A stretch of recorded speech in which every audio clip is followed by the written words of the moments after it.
The worst outcome we can get when we present a bid is what we call a floater. So what a floater is that we need to talk about it, we need to think about it, we'll call you next week. Floaters, and everybody knows these clients, they're gonna suck more time and life out of you and your sales team than anybody else, because they're not giving you a yes or a no, so what are you forced to do? Forced to follow up with them. And a lot of times you're forced to follow up with them for a month, 2 months, 6 months, a year. So you're gonna have those clients, so you can't just dump them. But your closing ratio for floaters is gonna be lower, so what you end up doing is you end up spending more time on them, and you're chasing clients that have a lower closing ratio. If somebody tells us yes or no, that's great. We can learn from it, we can change, we can adapt, we can use that information. A floater, you're not getting any concrete information. So for us, that's the last thing that we want. So some key ways that you can eliminate floaters. It's time to do the design, time to do the pricing. You want both parties there in person. Present 3 bids whenever possible. Unless the client is dead set on one fixture, we always present 3 bids. What this does, it gives them 3 options. 9 times out of 10, they're gonna go the middle option. Email bids as the last resort is the next thing that will help you eliminate floaters. And then go for no. Part of the mentality of go for no is just ask for the sale. Directly asking for the sales. All this floaters, all the things we're talking about, what we're trying to do is we're trying to shorten the sales cycle.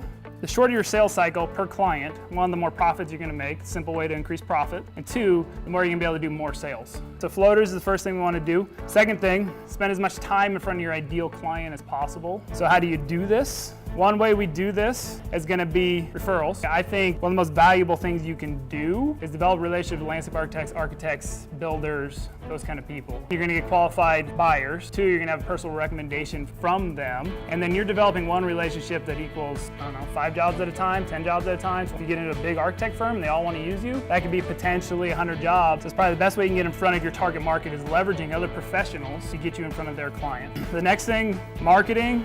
And one of the things we use is mailers. It needs to be full size. If it's a small postcard, it doesn't work. It's very simple, very clean. It's very impactful. We get a large response from our mailers. Last year, we did just about $500,000 in sales directly from our mailers.